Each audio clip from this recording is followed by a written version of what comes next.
আমি আজকে এই দেখেন আমরা এখানে অবস্থান কর্মসূচি করেছি। আমার মনে হয় অবস্থান কর্মসূচির কিছু ছবি তুলে নেওয়া উচিত। ছবি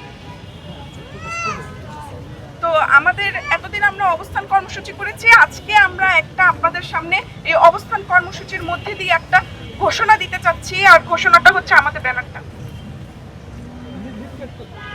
একটা ব্যানার ছিল, আরেকটা ব্যানার ছিল তো। আচ্ছা আমি আপনাদের এখানে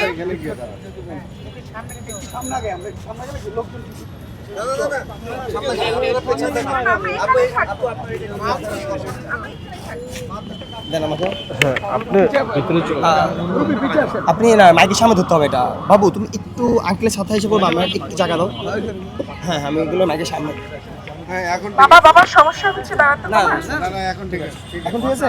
আমাদের এখানে দেখেন এই অবস্থান কর্মসূচিতে সবচেয়ে বড় সৌন্দর্য হচ্ছে এখানে বিভিন্ন বয়স এবং আমাদের শিশু যারা পরবর্তীতে আমাদের ঢাকার দায়িত্ব নিবে, আমাদের পরে আমাদের দায়িত্ব নিবে, এই শহর বাঁচানোর দায়িত্ব নিবে, তারাও কিন্তু এখানে এই প্রতিনিধিত্ব করছে। তারাও চায় না ঢাকার এই দুরবস্থা, তারাও চায় যে তারা হেঁটে যাবে। ঢাকার সার্বিক দুরবস্থা নিয়ে যে একটা অস্থিরতা তৈরি হয়েছে ঢাকাবাসীর মধ্যে, সেই বিষয়গুলো নিয়ে আজকে আমাদের অবস্থান কর্মসূচি।